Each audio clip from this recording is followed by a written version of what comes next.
So today we're talking a little bit about why science is cool and why science also gets kind of, people get frustrated at times. And I think this is a great study to highlight this. So the study here is patellar tendon stress between two variations of the forward step lunge. So, well, what is a forward step lunge? Let's pull up a picture of that so you can see it nice and clear. And the forward step lunge is a lunge that we commonly see, and the two variations are one with our knees over our toes, or one where our shin is nice and vertical and knee back behind the toes.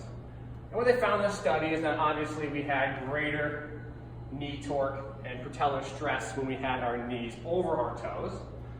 And we had also, by the way, fun fact, and obviously a lot of you know this already, but larger amounts of dorsiflexion being placed, demand on dorsiflexion in that forward lunge. So, side note, if you did take it as maybe not knee exercise, you can also help with ankle range of motion possibly because it's loading that portion as well. But what's cool here is it talks about how this is a progression, right? And a lot of times people go, oh, Max, we knew that this caused more stress on the knee. We knew that that is going to be something that strains for the patellar tendon and puts more stress on it than this one, which is why we train it. Well, yes, but part about science is we have to understand if patellar stress is a good thing and when it should be applied. And so Keith Baar has done some excellent work on tendon restructuring and how force is the language through which tendons communicate and how they restructure. So yes, knee over toe is a good thing, but as this paper mentions, maybe it is a progression from what is our traditional movement pattern, knee a little bit behind the toe. And so when we look at it from a scientific standpoint, to make the assumption that this is the best only hinges upon if patellar stress is greater, which maybe you could say, oh, visually I can see that, or I can work out some math problems based on biomechanics.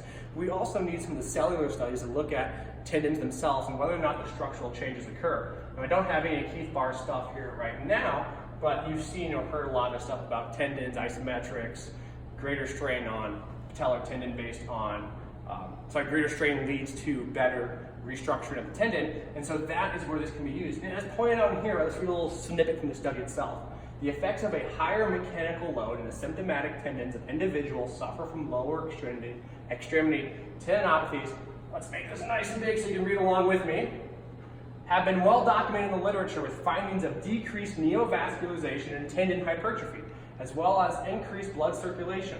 The present data showed that peak patellar tendon stress and stress impulse were respectively 11% and 18% greater during the FSLFT than the FSLBT.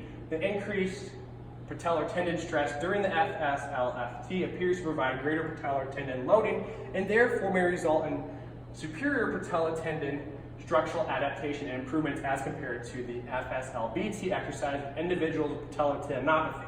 Right, the manipulation of performing FSLBT may also serve as a progression from the FSLFT. But what does it point out at the beginning, right?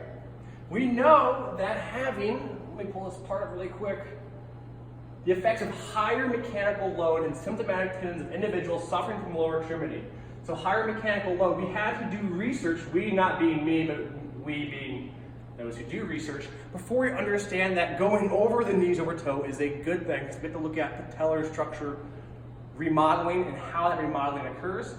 Once we have that base infrastructure, then we can perform assessments on movements like this and understand how they can be utilized as a progression, as an endpoint, to ultimately get to someone in a healthier spot where they might have to start with that traditional kind of lunge and move and progress towards this knee over toes kind of lunge.